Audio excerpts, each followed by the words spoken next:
Ahora de otros temas también importantes. Perú Libre, la bancada de Perú Libre, en concreto el congresista Américo Gonza, ha presentado un proyecto para empezar a hacer reformas en la Constitución y cambiar básicamente el capítulo económico de la Constitución. Recordemos que el tema de la Asamblea Constituyente ha estado en la mesa de discusión.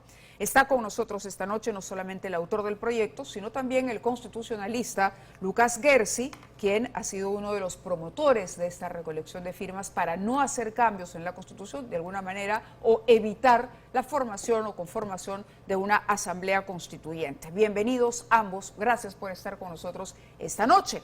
Y me gustaría empezar con el congresista autor del proyecto para que nos explique exactamente y muy breve y sencillo para que el público lo entienda por qué quieren cambiar ustedes el capítulo económico de una Constitución que a la luz de los resultados ha conseguido beneficios para la economía nacional.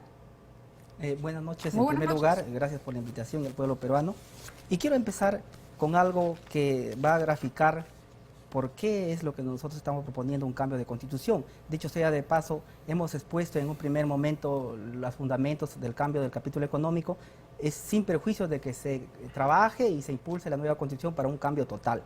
Y aquí tengo un comunicado de la Asociación Empresarial de Gamarra, de hoy día, la victoria 1 de marzo del 2023. Dice, la Asociación de Gamarra del Perú rechaza la decisión del Ejecutivo de negarle la aplicación de salvaguardias a las importaciones y confecciones nacionales.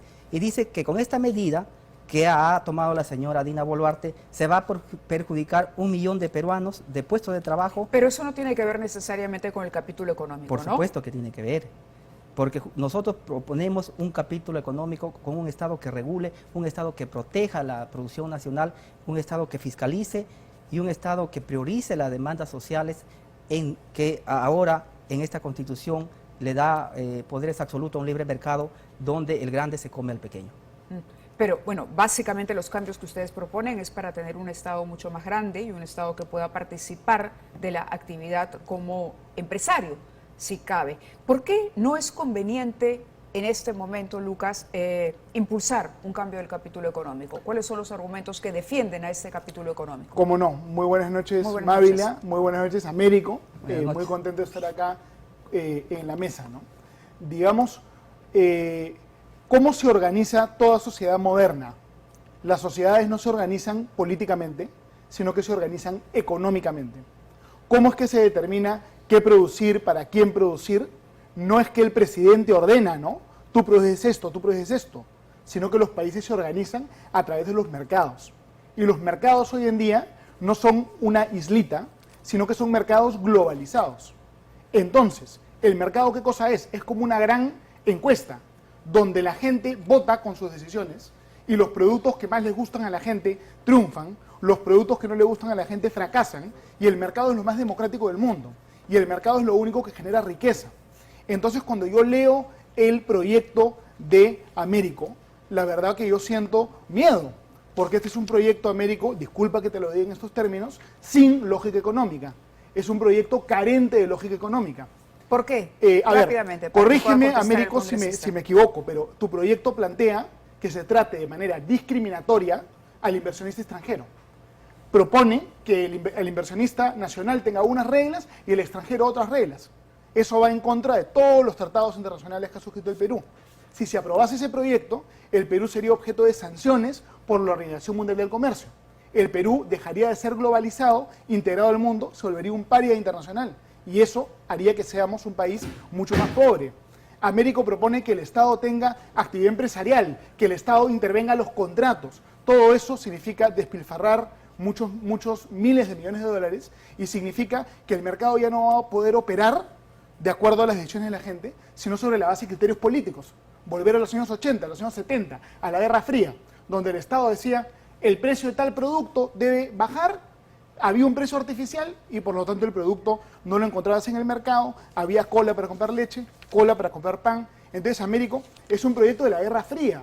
Tenemos que pensar en términos del siglo XXI, ¿no? Congresista. Sí, gracias. Es un buen indicador que el señor Lucas Gersi diga que le da miedo, porque quiere decir que vamos a reformar, ¿no? Siempre los cambios generan ese temor, que es natural en los seres humanos, ¿no? Pero tenemos que avanzar, no podemos quedarnos estancados en lo que hemos tenido y que no ha dado resultados como lo deberíamos dar. Un país tan rico como el Perú, tener pobreza, tener... ¿Usted cree que no ha dado resultados? El modelo económico actual, en la medida que no ha satisfecho la necesidad de amplios sectores que ahora están protestando justamente. Bueno, si todo fuera todo es perfectible, pero ¿le atribuye eso, usted la responsabilidad a la Constitución o a quienes han aplicado o tenido la autoridad, a las personas que han manejado el Estado? Y ahí incluimos alcaldes, incluidos gobernadores regionales y el gobierno central, por supuesto. Es que la regla del juego la da la Constitución en macro, ¿no? Tenemos, por ejemplo, que el Estado peruano no ha industrializado nuestro producto. Vamos a seguir exportando materias primas toda la vida, 300 años de colonialismo exportando minerales, 200 años de república exportando minerales. ¿No es acaso importante industrializar el país? ¿No ¿Qué es acaso diferencia hay entre una economía social de mercado, que es lo que propone la Constitución actual, y una economía popular de mercado, que es la que propone usted en el proyecto? La economía social de mercado es el liberalismo a ultranzas, donde el libre mercado, entre comillas, se va a regular solo, cosa que no es así. Nosotros proponemos una economía popular de mercado, lo que le comentaba, Estado industrializador, para industrializar nuestros recursos, generarle valor agregado. Yo creo que eso no es malo, no sé si el señor Gersi me puede refutar. Un Estado que distribuya las riquezas, un Estado que no concentre los medios de producción, un Estado que evite los oligopolios, que son en realidad monopolios que se disfrazan de oligopolios y todo, descentralizado, un Estado fuerte que regule, que sancione al que incumpla las reglas de juego. Lucas. A ver, yo creo que hay varios temas que explicar. Primero, con relación a los resultados. Hay que ser muy claros que la vigencia de la Constitución del año 93, con todos sus defectos, ha permitido que el Perú sea mucho más rico y además ha permitido que el Perú sea un país mucho más justo y más igualitario que antes. Si revisamos data, vamos a descubrir que los peruanos más pobres, sus ingresos han crecido más de 10 veces más que los peruanos más ricos. Y el Perú es cada vez un país más igualitario. Pero ¿por qué todavía hay, para darle un poco el sentido a la necesidad de cambio que propone el congresista, ¿por qué todavía hay estas diferencias ahora, y estas brechas que provocan, por ejemplo, el rechazo de justo a ese punto quiero ir. El problema del Perú no es que hay mucho mercado, sino que el problema del Perú es que hay muy poco mercado. Acá Américo mencionó un tema importante, ¿no? Los oligopolios. A ti te preocupan los oligopolios, ¿no? A mí también me preocupan los oligopolios. Pero ¿qué es un oligopolio? Un mercado con muy pocas empresas. ¿Cómo se rompe un oligopolio? Fomentando la inversión. Si tú le dices al empresario extranjero que lo vas a discriminar, si tú le dices al empresario extranjero que no puede entrar porque solo puede haber un empresario nacional, ¿qué estás haciendo? Estás promoviendo que haya un oligopolio, un monopolio. Esa política que ustedes proponen no es una política nueva. Es la política que se implementó en toda América Latina y en particular en el Perú en los años 70 y los años 80. Es la política del economista argentino Iván Previch, que generó un descalabro económico brutal en toda América Latina y en el Perú, y generó el aumento de la pobreza, la hiperinflación, todos los problemas en los años 70 y 80. Entonces ustedes están vendiendo la máquina del tiempo, ¿no? Regresar a esta época nefasta donde el Perú era mucho más injusto, mucho menos pobre, mucho más pobre. ¿Cómo es que nosotros construimos riqueza en el Perú? Con libre competencia, abriendo los mercados, fomentando la inversión. ¿Tiene que haber industria en el Perú? Por supuesto que tiene que haber, pero industria de verdad, que genere valor de verdad. Cuando la industria es protegida artificialmente por el Estado, es una industria monopólica de mentira que no puede competir, ¿no? Entonces, son propuestas económicas equivocadas, ¿no? Y yo hay algo que sí saludo y felicito en la propuesta de Américo, que en lugar de insistir, ¿no es cierto?, como disco rayado en el tema de la Asamblea Constituyente, Américo propone un proyecto de fondo, ¿no?, que se debata el tema de fondo. Si se llega a los votos, que se vaya a referéndum en el proyecto de fondo. Y yo estoy seguro que no va a pasar este proyecto, porque el Perú ya ha aprendido que si se cierra los mercados, va a ser mucho más pobre. Hay una pregunta que es buena para graficar o para demostrar cuán eficiente o ineficiente es el Estado cuando ejerce como empresario. y es pedirle que nos mencione una empresa estatal que sea exitosa, después de varios otros ejemplos que le podríamos dar de desastres, más bien en la administración de los recursos públicos. Empecemos por que, no lo digo por la pregunta en sí, pero lo digo porque creo que estamos confundiendo el rol de la empresa privada con el rol del Estado. El rol de la empresa privada, por principio, es generar riqueza. El empresario, lo que invierte, su trabajo, las inversiones, obviamente va a generar, quiere obtener ganancias. Pero al Estado no le podemos pedir eso, porque mucha de el bienestar no se puede medir. Podemos medir la educación, claro, porque mejora la calidad de vida, pero el Estado no está para ganar. El Estado está para contribuir al desarrollo social y hacer su papel fundamental, que es brindarle los servicios básicos necesarios a los ciudadanos para que tengan un desarrollo, una vida digna. Entonces, si comparamos una empresa privada que gana, no vamos a comparar el Estado, una institución que lo que quiere es brindar servicios públicos de calidad. No necesariamente busca ganancias. Petroperú. También el papel de Petroperú es regular de alguna manera los hidrocarburos, los combustibles, generándole una competencia dentro del marco de la ley a las empresas privadas. Le pongo un ejemplo aquí que pasó hace poco. Pero claro, lo que no se entiende es cómo compite una empresa que tiene la ventaja de que no necesita ganar nada. Mávila, me permiten una intervención breve.